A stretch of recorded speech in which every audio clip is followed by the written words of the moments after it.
perkenalkan nama saya Nima Detania Dialova, NPM 23411166, kelas MNJ 23D. Di sini saya akan menjelaskan tentang surplus konsumen dan surplus produsen.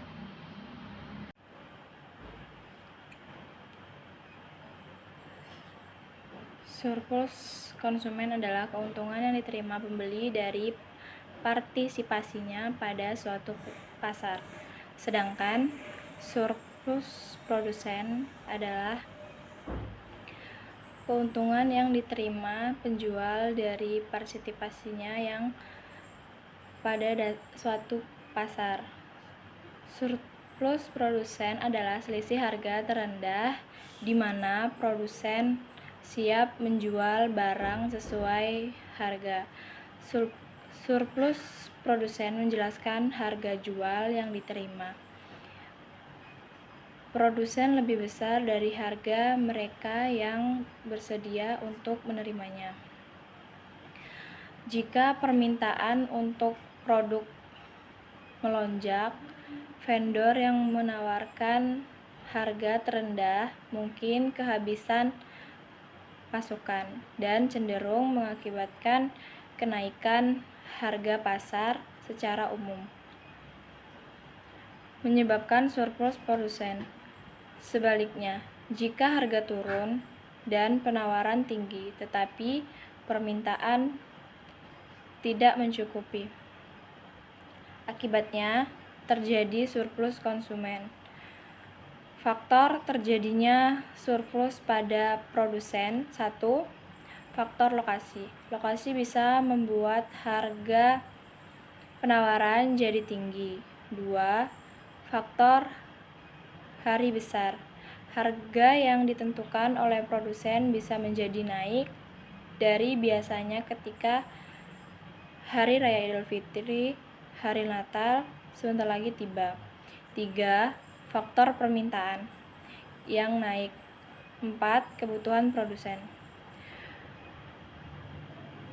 Surplus terjadi ketika konsumen akan membayar harga lebih tinggi dari harga pasar untuk suatu produk.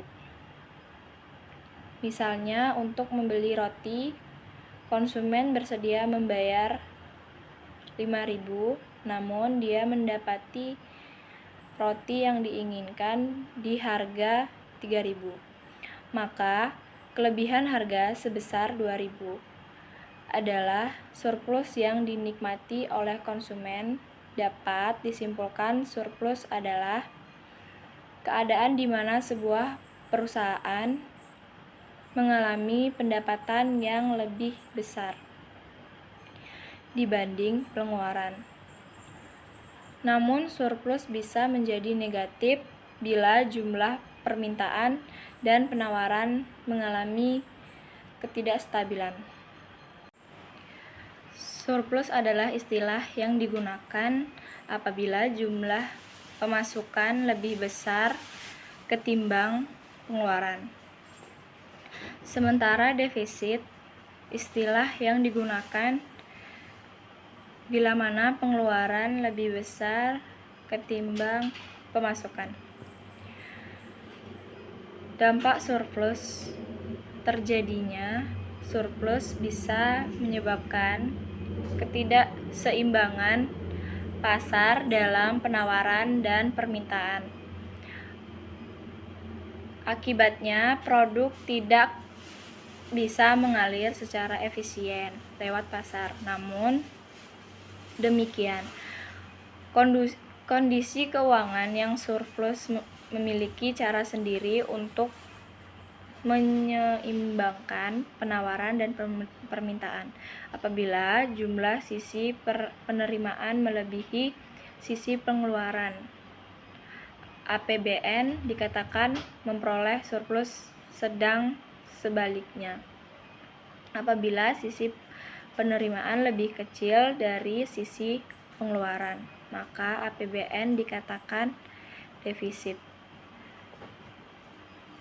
Dalam Das Kapital Vol 1 atau 1867/145, surplus merupakan teori dari pemikiran Marx yang menyatakan tentang adanya kelebihan nilai produksi seorang buruh berbanding dengan upah dalam suatu proses produksi. Secara umum, penggunaan istilah surplus adalah di rumah tangga digunakan untuk menggambarkan pendapatan seperti gaji yang lebih besar dari anggaran belanja sehari-hari. Istilah surplus adalah di sebuah perusahaan menggambarkan hasil penjualan yang lebih besar daripada pengeluaran untuk membayar karyawan. Sebagai contoh surplus produsen, penjual mengkalkulasi biaya produksi suatu unit berada di 10.000 dengan harga pasar sebesar 15.000. Hal ini menunjukkan surplus atau manfaat produsen sebesar 5.000.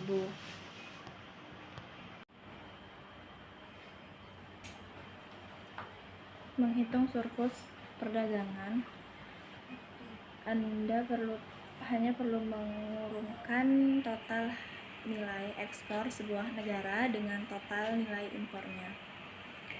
Jika hasilnya adalah positif, maka negara tersebut mencatatkan surplus. Sebaliknya, jika hasil negatif, negara tersebut menjalankan defisit. Perdagangan posisi neraca perdagangan yang surplus memberikan dampak positif bagi perekonomian. Semakin membaiknya fundamental makroekonomi Indonesia, maka akan semakin memperkuat nilai tukar mata uang rupiah terhadap mata uang asing atau dolar AS, yang juga dipengaruhi oleh variabel makro seperti inflasi dan suku bunga. Jadi manfaat defisit dalam perencanaan adalah meningkatkan value yang lebih besar terhadap rasio yang dimiliki. Caranya dengan menyerap sumber pendanaan lain selain yang kita miliki. Jika ekspor lebih besar dari impor, dikatakan bahwa neraca perdagangan surplus, dan sebaliknya apabila impor dalam lebih besar daripada ekspor, maka dikatakan neraca perdagangan adalah defisit. Neraca perdagangan adalah selisih antara nilai ekspor dan nilai impor suatu negara dalam suatu periode. Ketika nilai ekspor lebih besar dari nilai impor disebut sebagai surplus perdagangan. Transaksi barang dalam investasi luar negeri. Jika nilai ekspor melampaui nilai impor, maka negara akan mengalami surplus neraca perdagangan atau mendapatkan hasil positif. Namun, jika nilai impor melebihi nilai ekspor, maka negara mengalami defisit atau kerugian neraca perdagangan karena memiliki pengurangan. Teori Marxis terjadi karena adanya ketidaksetaraan dalam kelas sosial. Oleh karena itu, teori Marxis muncul untuk menyelesaikan masalah-masalah yang timbul akibat ketidaksetaraan tersebut. Berbeda dengan teori Marxis, teori non-Marxis berfokus pada konflik antara kelompok sosial dan masyarakat. Sekian yang dapat saya sampaikan tentang materi ini, dan saya ucapkan terima kasih. Bye-bye.